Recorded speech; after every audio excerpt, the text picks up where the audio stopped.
ద్వారా కార్యము జరుగుతుంది అని చెప్పి దేవుని వాక్యములో నుండి మనము ధ్యానం చేస్తూ ఉన్నాం. కనుక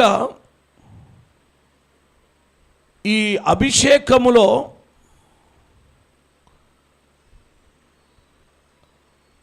మూడు విషయాలు, ఈ అభిషేకములో మూడు విషయాలు మనం ధ్యానం చేస్తూ ఉన్నాం.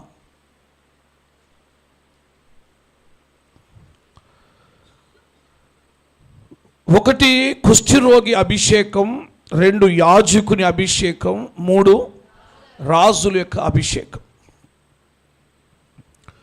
కుష్ఠరోగి యొక్క అభిషేకం ఏంటంటే శుద్ధీకరణ అభిషేకం. అది యాజకుని యొక్క అభిషేకం ఏంటంటే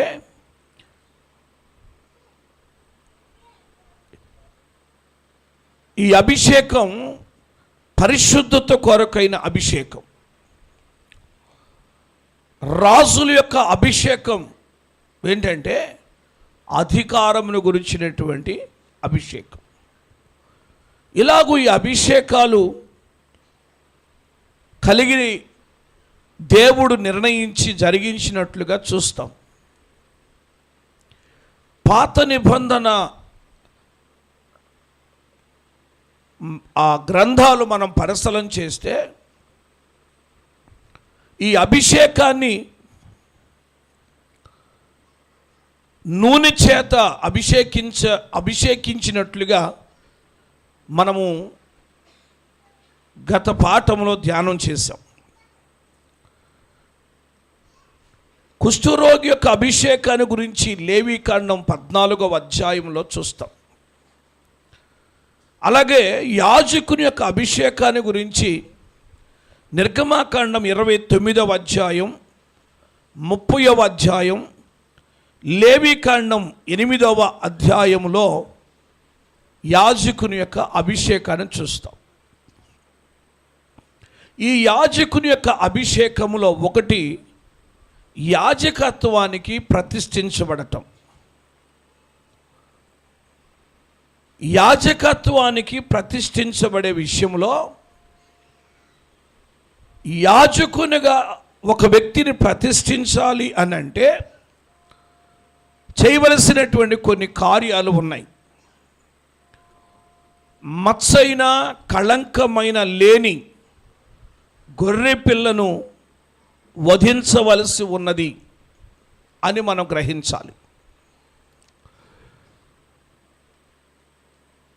యాజకుని అభిషేకించడానికి ఈ యాజకత్వపు ప్రతిష్ఠత కొరకు ఒకటి గొర్రె పిల్లను వధించాలి. మచ్చైన కళంకమైన ఏ లోపమైన లేనటువంటి గొర్రె పిల్లను. దేని కొరకు అనంటే ఇది పాప విమోచన కొరకు. పాప విమోచన కొరకు. రెండవది ఆ యాజకుని నీటితో కడగాలి. నీటితో కడగటం లేక స్నానము చేయటం అనేది ఇది శుద్ధీకరణ, ఇది పవిత్రత కొరకు. మూడవది యాజక వస్త్రాలు, అందులోనే తైలాభిషేకం, అభిషేక తైలం. ఇవన్నీ కూడా మనము ఈ యాజకత్వం కొరకు ప్రతిష్ఠించబడే వ్యక్తి విషయంలో చేయవలసిన కార్యాలు. ఒకటి నిర్గమాకాండం 30వ అధ్యాయం 30వ వచనం ఒక మాట చదవండి. నిర్గమాకాండం 30వ అధ్యాయం 30వ వచనం. మరియు అహరోనును అతని కుమారులను నాకు యాజకులై ఉండునట్లు నీవు వారిని అభిషేకించి ప్రతిష్ఠింపవలెను. అహరోను కుమారులు యాజకులుగా ఉండునట్లు వారు ప్రతిష్ఠించబడాలి. అందుకోసం వారిని అభిషేకించు అని చెప్పాడు. కనుక యాజకత్వానికి ఇది ప్రతిష్ఠించేటువంటి విధానం ఇది. తర్వాత పవిత్రతకు ప్రతిష్ఠించబడటం, పవిత్రత కొరకు ప్రతిష్ఠించబడటం అనే విషయాన్ని మనం చూస్తాం. కనుక ఈ విషయాలన్నిటిలో కూడా చాలా శ్రేష్టమైనటువంటి సంగతులు దేవుడు తెలియచేసి ఆ 29వ అధ్యాయం 30వ అధ్యాయం లేవీకాండం 8వ అధ్యాయాల్లో చక్కగా ఆ ప్రతిష్ఠితను గురించి, అభిషేకాన్ని గురించి తెలియచేశాడు. తర్వాత మూడవది రాజు యొక్క అభిషేకం. ఈ రాజుల అభిషేకాన్ని గురించి మనం పరిశీలన చేస్తే మొట్టమొదటిగా రాజులను అభిషేకించిన వాడు సమూయేలు. సమూయేలు కాలములో రాచరికం మొదలైంది ఇజ్రాయేల్లో. సమూయేలు కాలములో రాజ్యాంగం రాయబడింది. ఈ సమూయేలు రాజులను అభిషేకించినట్లుగా మనం చూస్తాం. సమూయేలు మొదటి గ్రంథం 10వ అధ్యాయం మొదటి వచనములో చదవండి. సమూయేలు తైలపు బుడ్డి పట్టుకొని సౌలు తల మీద తైలము పోసి అతన్ని ముద్దు పెట్టుకొని, యెహోవా నిన్ను అభిషేకించి తన స్వాస్థ్యము మీద అధిపతిగా నియమించి ఉన్నాడు అని చెప్పాడు. ఇశ్రాయేలుకి ప్రప్రథమగా నియమింపబడిన రాజు సౌలు. సౌలు తల మీద నూనె పోసి తైలము పోసి అతను అభిషేకించాడు సమూయేలు. అలాగే సమూయేలు మొదటి గ్రంథం 16వ అధ్యాయం 12-13 వచనాలు చదివితే, అతన్ని పిలువనంపించి తోడుకొని వచ్చెను. అతడు ఎర్రనివాడు, చక్కని నేత్రములు గలవాడు, చూచుటకు సుందరమైన వాడునై ఉన్నాడు. రాగానే నేను కోరుకున్నవాడు ఇతడే, నీవు లేచి కించాడు. సౌలు యొద్దకేమో తైలపు బుడ్డిని తీసుకొని వచ్చాడు. దావీదు యొద్దకు వచ్చేటప్పుడేమో తైలపు కొమ్మును తీసుకుని వచ్చాడు. వాటిని తీసుకొని వచ్చి ఆ తైలము చేత వారిని అభిషేకించాడు. దావీదును అభిషేకించిన నాట నుండి యెహోవా ఆత్మ దావీదు మీదకి బలముగా దిగి వచ్చినట్లుగా మనం చూస్తాం. ఈ అభిషేకము దేని కొరకంటే, ఇది రాజ్యాన్ని పరిపాలన చేసేటువంటి శక్తికి, అధికారానికి సూచనగా మనకు కనబడుతుంది అభిషేకం. వారిని అభిషేకించాడు కనుక దేవుని అభిషేకం అనేది వారు పొందినప్పుడు వారు రాజ్యాలు ఎంతగానో పరిపాలన చేసినట్లుగా మనం చూస్తాం. ఇప్పుడు పాత నిబంధన కాలాన్ని బట్టి తైలముతో అభిషేకిస్తూ వచ్చాడు. ఈ అభిషేకం వలన రాజులు శక్తి పొందుకున్నారు. ఈ అభిషేకం వలన యాజకులు శక్తి పొందుకున్నారు. కనుక ఇది బలమునకు సూచన. ఈ అభిషేకం అధికారానికి సూచన. ఈ అభిషేకముతో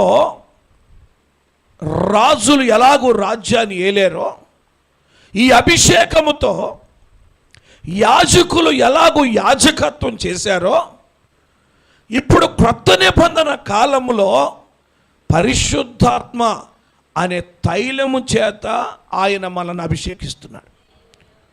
అర్థమైందా? అప్పుడైతే అచ్చము దంచి తీసిన ఒలీవల నూనెతో అభిషేకించాడు. ఇప్పుడైతే పరిశుద్ధాత్మతో అభిషేకిస్తున్నాడు. పరిశుద్ధాత్మ ఒక తైలం. పరిశుద్ధాత్మ తైలం ఎవని తల మీద పొయ్యబడుతుందో, ఎవని తల మీదకి ఆ తైలం వస్తుందో వాడు అభిషేకించబడిన వాడు.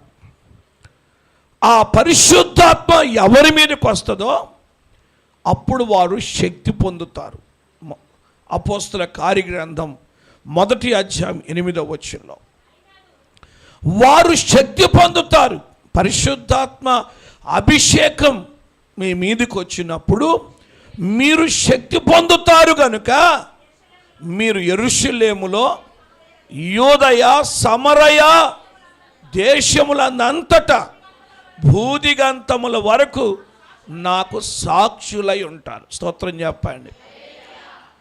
ఈ తైలాభిషేకం అనగా పరిశుద్ధాత్మ అభిషేకం పొందినవాడు శక్తి కలిగిన వాడు కనుక యూదయలో, సమరయలో, గలిలయలో భూదిగంతాల వరకు వెళ్ళొచ్చు. యేసు రక్తమే. స్తోత్రం. ఈ అభిషేకం కలిగిన వాడు భూదిగంతాల వరకు వెళ్ళొచ్చు. ఎక్కడికైనా వెళ్ళి సేవ చేయొచ్చు. దేవుని స్తోత్రం. హల్లెలూయా. ఈ అభిషేకము ద్వారా దేవుని సేవ చేయటానికి ఏ దేశానికైనా ఏ ప్రాంతానికైనా వెళ్ళిపోవచ్చు. అదే మిషనరీ పరిచర్య. స్తోత్రం. హల్లెలూయా. లేఖనములో మనం చూస్తాం. అపోస్తల కార్యగ్రంథం 2వ అధ్యాయం 4వ వచనం చదవండి ఒకసారి. పరిశుద్ధాత్మతో నిండిన వారై ఆ ఆత్మ వారికి వాక్శక్తి అనుగ్రహించిన కొలది అన్య భాషలతో మాట్లాడసాగిరి. ఆ కాలమున ఆకాశము క్రింద నుండి ప్రతి జనములో ఏమండి వారు అన్య భాషలు మాట్లాడసాగి. 4వ అధ్యాయం 33వ వచనం చదవండి.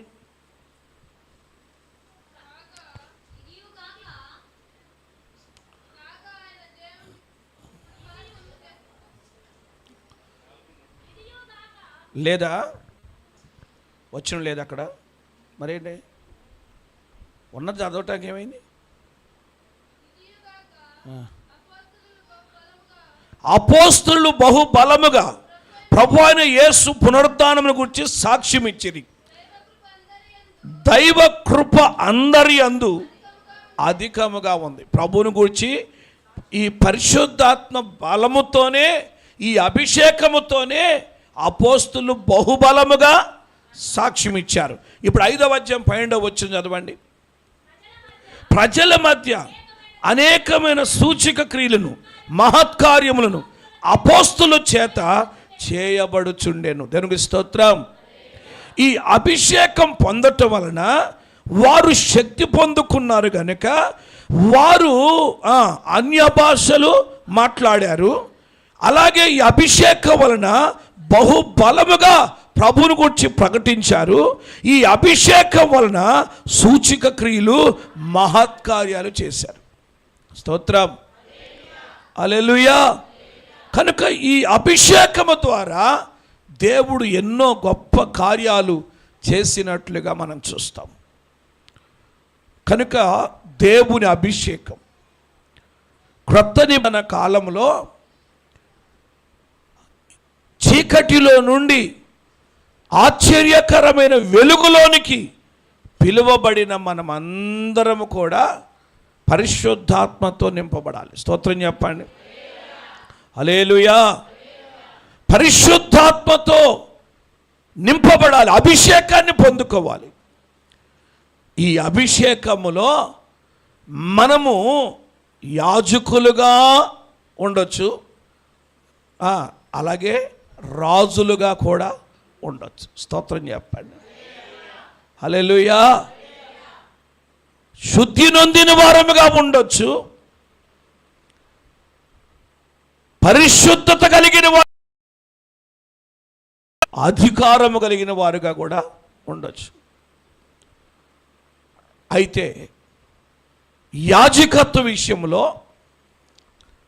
అలాగే రాచరిక విషయంలో ప్రప్రథమైనటువంటి ఒక వ్యక్తి మనకు బైబిల్లో కనబడతాడు. ఆయన పేరు మెల్కీసెదెక్.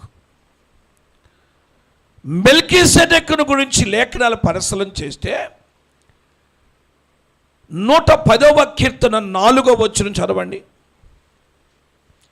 110వ కీర్తన 4వ వచనాన్ని, మెల్కీసెదెకు క్రమము చొప్పున నీవు నిరంతరము యాజకుడివై ఉన్నావు ఉందువని యెహోవా ప్రమాణం చేసి ఉన్నాడు. మెల్కీసెదెకు క్రమము చొప్పున నీవు నిరంతరము యాజకుడివై ఉంటావు అని యెహోవా ప్రమాణం చేశాడంట. ఎవరిని గురించి ప్రమాణం? ఎవరికి ప్రమాణం? నిరంతర యాజకుడు ఎవరు అనంటే మన ప్రభు అయిన యేసుక్రీస్తే. ఆయన గురించి ప్రమాణం చేశాడు, నువ్వు నిరంతరం యాజకుడుగా ఉంటావని. ఏమండి, యేసుక్రీస్తు యూదా గోత్రంలో పుట్టాడు. యూదా గోత్రం అంటే రాచరికపు గోత్రం, రాజుల గోత్రం. అది యూదా గోత్రం అంటే. కానీ యాజకత్వం చేసేది మాత్రం ఎవరో? లేవి గోత్రం. మరి యేసుక్రీస్తు పుట్టింది రాజుల గోత్రంలో కదా, మరి యాజక గోత్రములోకి వచ్చి ఎలాగూ యాజకత్వం చేస్తాడు? స్తోత్రం. కానీ ఇక్కడ దేవుని వాగ్దానం ఏంటంటే, మెల్కీసెదెకు క్రమము చొప్పున నీవు నిరంతరము యాజకుడివై ఉంటావు అన్నాడు. స్తోత్రం. నీవు నిరంతరం యాజకుడివై ఉంటావు అన్నాడు. యెహోవా మాట తప్పని వాడాయన. స్తోత్రం. హల్లెలూయా. మరి యాజకత్వం అనేది లేవీలు చేయాలి, కానీ యేసుక్రీస్తు ఎలా యాజకుడు అవుతాడు? ఈయన యోధా గోత్రంలో పుట్టాడు కనుక ఈయన రాజు అవుతాడు, రాజరికం చేయొచ్చు, రాజ్యపాలన చేయొచ్చు, రాజుగా ఏలుబడి చేయొచ్చు ఈయన. కానీ యాజకత్వం ఎలా చేస్తాడు? స్తోత్రం. హల్లెలూయా, హల్లెలూయా. అందుకే ఈ యొక్క సమస్యను పరిష్కరిస్తూ అపోస్తుడైన పౌలు హెబ్రీ పత్రిక 7వ అధ్యాయములో ఆ యాజకత్వాన్ని గురించి, యాజకుని గురించి రాస్తూ వచ్చాడు. అపోస్తుడైన పౌలు ఈ సందిగ్ధాన్ని అంతటిని కూడా పరిష్కరించినట్లుగా మనం చూస్తాం. యాజకత్వాన్ని గురించి రాస్తూ వచ్చాడు. మెల్కీసెదెకు అనంటే నీతికి రాజు అని అర్థం. మెల్కీసెదెక్ అంటే అర్థం ఏంటి? నీతికి రాజు. మెల్కీసెదెకు నీతికి రాజు అని అర్థం. కనుక తన పేరుకు తగినట్లుగా ఇటు రాచరికం చేశాడు, చెప్పండి, అలాగే యాజకత్వం కూడా ఆయన చేశాడు. దేవునికి స్తోత్రం చెప్పండి. గట్టి 2 చేతులు ఎత్తి స్తోత్రం చెప్దాం. హల్లెలూయా. మనం పరిశీలన చేసినట్లయితే ప్రేరా, మెల్కీసెదెకును గురించి కొన్ని మాటలు ఆదికాండం 14వ అధ్యాయం 18వ వచనం చదివితే మెల్కీసెదెకు మొట్టమొదటిగా మనకు అక్కడ కనబడతాడు. మరియు షాలేము రాజైన మెల్కీసెదెకు రొట్టెను ద్రాక్షారసమును పుచ్చుకొని వచ్చెను.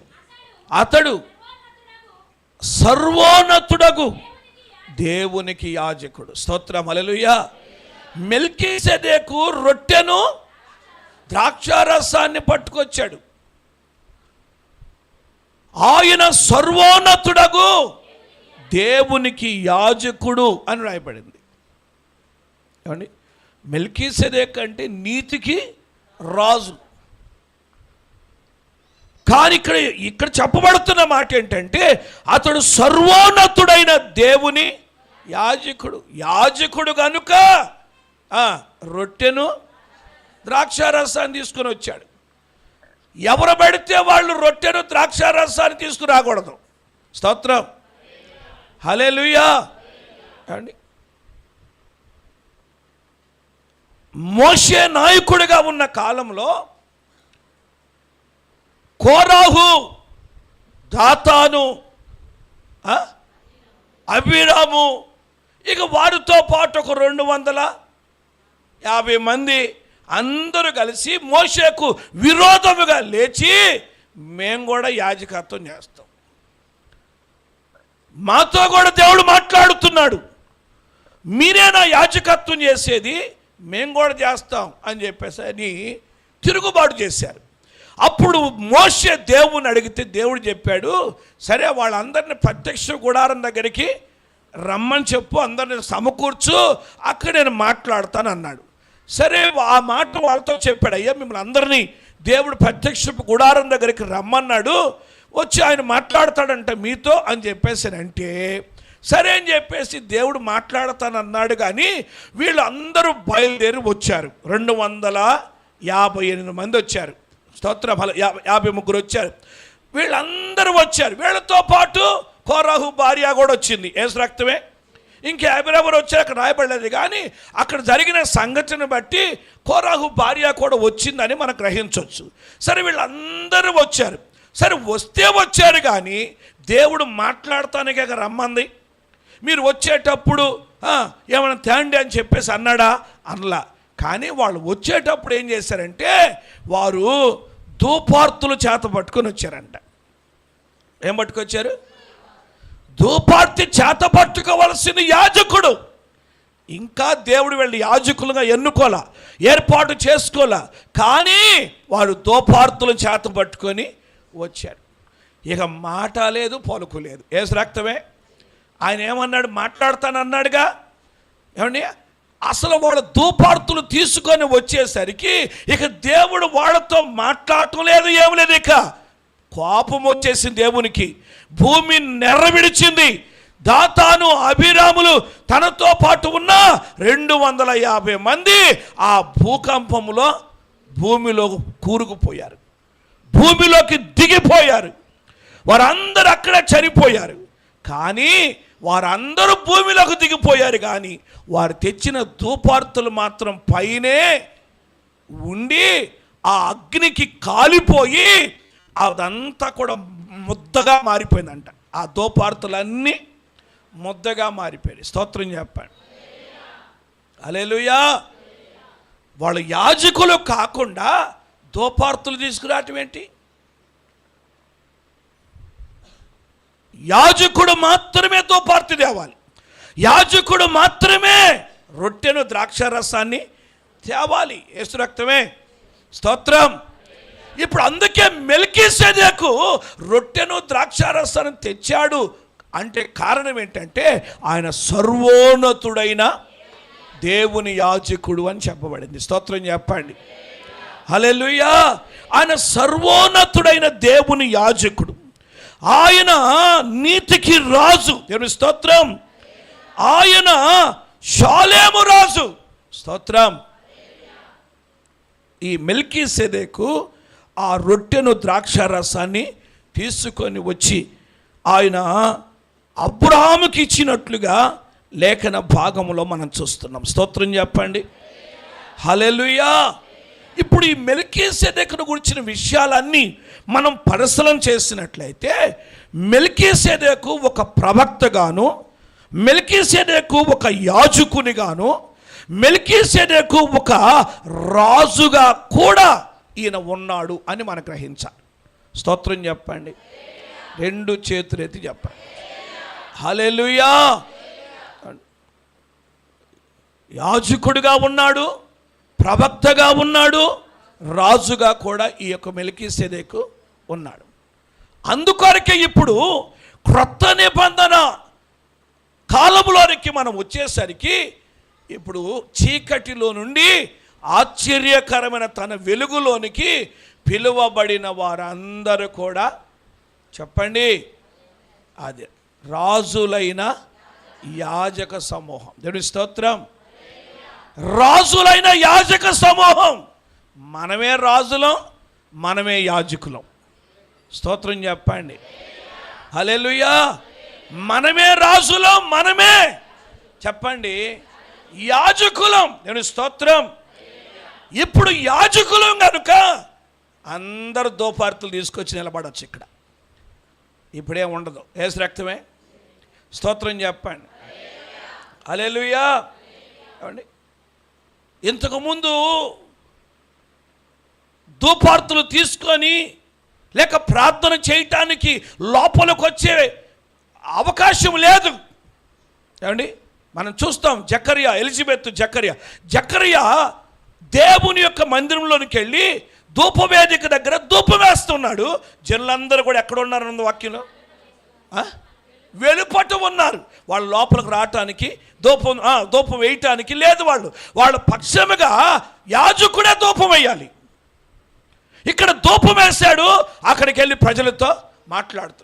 ఎవరు వస్తారో వాళ్ళు ఏం సమాధానం చెప్తారో వాళ్ళ కొరకు లోపలికి వెళ్తాడు. ధూపవేదిక దగ్గర నిలబడతాడు. వాళ్ళ కొరకు ధూపం వేస్తాడు. అంటే ప్రార్థన చేస్తాడు. అయ్యా పలానా వ్యక్తి వచ్చారు, పలానా సమస్యతో ఉన్నారు, పలానా కొరతతో ఉన్నారు, పలానా రోగంతో ఉన్నారు, మీరు కృప చూపండి, స్వస్థపరచండి అని ఇక్కడ ప్రార్థన చేస్తాడు. వెళ్ళి ఈ లోపల దేవుడు మాట్లాడి ఒక దర్శనం ఇచ్చాడు అనుకోండి, లేక ఒక ప్రవచన వాక్యం ఇచ్చాడు అనుకోండి, ఆ మాటలు తీసుకుని వెళ్ళి జనంతో ప్రజలతో చెప్తాడు. దేవుని స్తోత్రం. అలా ఉండేది. కానీ యేసుక్రీస్తు ప్రభుల వారు మన కొరకు ప్రాణం పెట్టి రక్తము కార్చి నిలువెల్ల నలిగిపోయి ఆయన మనల్ని రక్షించాడు. మనం రక్షించబడ్డాము కనుక ఇప్పుడు మనం అందరము కూడా ఇటు రాజులముగాను అటు యాజకులముగా కూడా ఉన్నాం. స్తోత్రం చెప్పండి. ఇప్పుడు అందరూ ప్రార్థన చేయొచ్చు. ఇప్పుడు ధూపార్తులు తీసుకురావచ్చు. మీరు ధూపం వేయవచ్చు. ఎంత వరకు ధూపం వేయగలుగుతారో ధూపం వేయవచ్చు. స్తోత్రం చెప్పండి. హల్లెలూయా. కనుక దేవుని సన్నిధిలో ప్రార్థన చేసే అవకాశం. అంత మాత్రమే కాదు, యాజకత్వం కూడా రాజులుగా కూడా ఉండొచ్చు అంట. స్తోత్రం చెప్పండి. హల్లెలూయా. రాచరికం కూడా చేయొచ్చు. దేవుడు అలాగున ఆశీర్వదించాడు. ఎంతగానో దేవుడు కృప చూపి ఈ గొప్ప ధన్యతను, ఈ గొప్ప భాగ్యాన్ని దేవుడు అనుగ్రహించాడు. స్తోత్రం చెప్పండి. ఇప్పుడు మనము కూడా మెల్కీసెదెకు క్రమము చొప్పున యాజకత్వము చేయాలి. స్తోత్రం. హల్లెలూయా. రాజులైన యాజక సమూహముగా మనం ఉండాలి. అందుకే దేవుడు పరిశుద్ధాత్మ అభిషేకాన్ని మనకిచ్చాడు. రాజులైన యాజక సమూహముగా ఉండటానికి పరిశుద్ధాత్మ తైలాభిషేకాన్ని దేవుడు మనకు అనుగ్రహించాడు. కనుక ఇప్పుడు మనం పొందాల్సింది పరిశుద్ధాత్మ అభిషేకమే. కానీ అక్కడక్కడ వాళ్ళు ఏర్పాటు చేస్తున్నట్టు తైలాభిషేకాలు మాత్రం కాదు. ఈ తైలాభిషేకాలు కొరకు వెళ్ళొద్దు ఎవరు కూడా. యేసు రక్తమే. మీ తలకాయ తీసుకెళ్ళి చేతుల కింద పెట్టొద్దు. మీరు దేవుని సన్నిధిలో ప్రార్థన చేస్తుంటే కనిపెడుతుంటే అసలైన సిసలైన తైలాభిషేకం, పరిశుద్ధాత్మ అభిషేకాన్ని దేవుడు ఇస్తాడు. ఆ అభిషేకం పొందితే చాలు యాజకత్వం చేయొచ్చు, రాచరికం చేయొచ్చు. స్తోత్రం చెప్పండి. హల్లెలూయా. కనుక ఈ అభిషేకముతో దేవుని పని జరిగించిన వాడు, ఇటు యాజకునుగాను ఇటు రాజుగాను ఉన్నవాడు ఎవరంటే మెల్కీసెదెకు. ఇప్పుడు ఆ క్రమములోనే మనం కొనసాగాలి. మెల్కీసెదెకు క్రమములో మనం ఉండాలి. ఈ క్రమములో మనం ఉండాలంటే మనము కూడా అభిషేకం పొందాలి. పరిశుద్ధాత్మ అభిషేకంతో నింపబడాలి. కనుక దేవుని కార్యం మనము కన్నులారా చూచున్నట్టుగా, దేవుని యొక్క యాజకత్వపు అనుభవములో ఉండునట్టుగా, రాచరికపు అనుభవములో మనం ఉండునట్టుగా మనము కూడా దేవుని యొక్క సన్నిధిలో అభిషేకము కలిగిన వారుగా ఉండాలి. స్తోత్రం చెప్పండి. 2 చేతులు ఎత్తి చెప్పాలి. స్వరం ఉన్నంతవరకు చెప్పాలి. హల్లెలూయా. ఆ అనుభవంలో నన్ను నడిపించయ్యా, ఆ అభిషేకాన్ని నాకు ఇవ్వయ్యా. నీ కొరకు నేను వాడబడాలి, నీ కొరకు నేను బలమైన పాత్రగా నిలబడాలి. కార్యం చేయని ప్రార్థన చేద్దాం. అందరూ తలలో వంచండి. లేఖన భాగములో నుండి ప్రభు మనతో మాట్లాడిన శ్రేష్టమైన మాటలను బట్టి ప్రభుని స్తుతిస్తూ ప్రార్థన చేద్దాం. అందరూ కూడా ప్రభుని స్తుతిస్తూ ప్రార్థనలో ఉండాలి.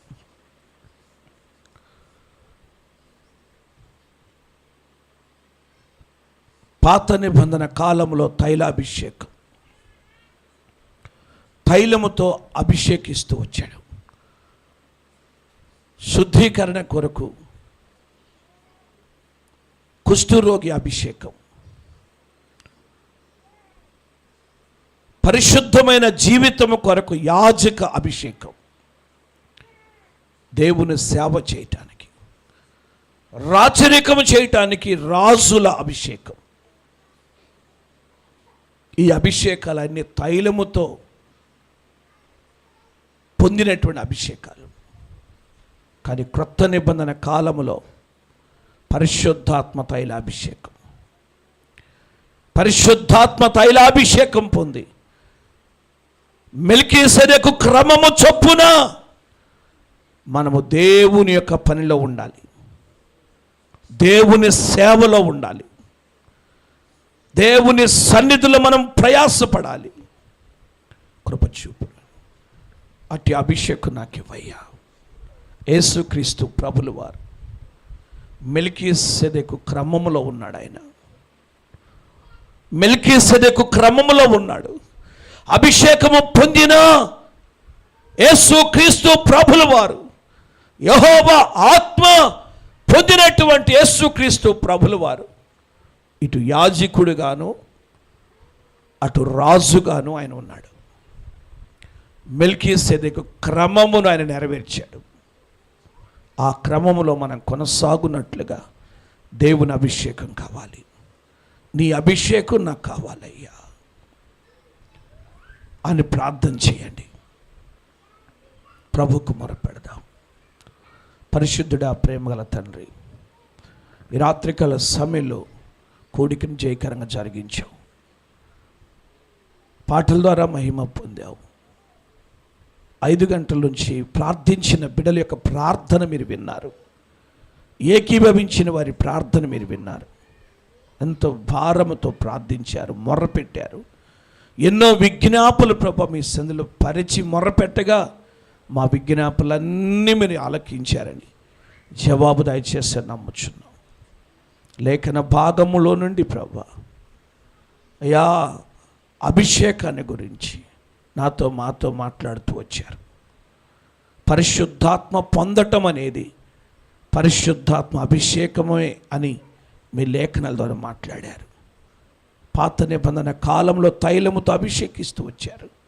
క్రొత్త నిబంధనలో పరిశుద్ధాత్మతో అభిషేకిస్తున్నాం.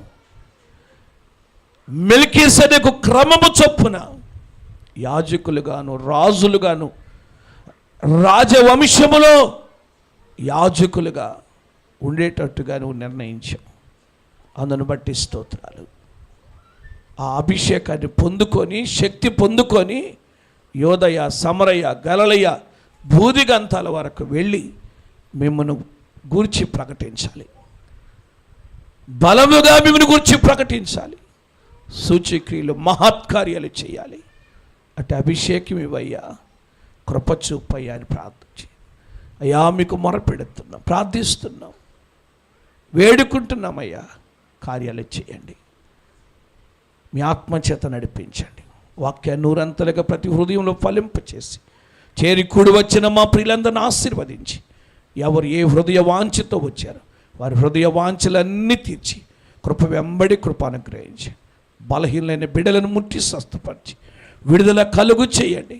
మా ముందున్న పండుగ దినాలకు మీరు మమ్మల్ని సిద్ధపరిచి సెమీ క్రిస్మస్కి, ముగింపు కూడికకు, క్రిస్మస్ ఆరాధనకు, వాచ్ నైట్ సర్వీస్ అయా ప్రభా, నూతన సంవత్సర ఆరాధన ఈ కార్యక్రమాలు అన్నీ కూడా ఘనంగా జరిగించి కావలసిన ఏర్పాట్లన్నీ చేసి మహిమ పొందమని యేసుక్రీస్తు నామములు అడుగుచున్నాను తండ్రి, ఆమేన్. నా ప్రాణమా యెహోవాను సన్నతించు, నా అంతరంగమందున సమస్తమైన పరిశుద్ధ నామమున నా ప్రాణమా యెహోవాను సన్నతించు. ఆయన చేసిన ఉపకారంలో దేనిని మరొక. ఆమేన్. మన తండ్రి అయిన దేవుని ప్రేమ, ఆయన కుమారుడు మన రక్షకుడైన యేసుక్రీస్తు ప్రభుల వారి కృప, మనందరినీ సర్వసత్యంలోనికి నడిపించుచున్న పరిశుద్ధాత్మిక అన్యోన్య సహవాసం మనకును సకల పరిశుద్ధులకును ఇప్పుడు ఎల్లప్పుడూ సదాకాలం తోడే నడిపించునుగాక. ఆమేన్. యేసు రక్తమే జయం, సిలువ రక్తమే జయం. ప్రభు యేసు నామమున సంపూర్ణ విజయం అపవాదికి నాశనం కలుగునుగాక. ఆమేన్, ఆమేన్, ఆమేన్. హల్లెలూయా.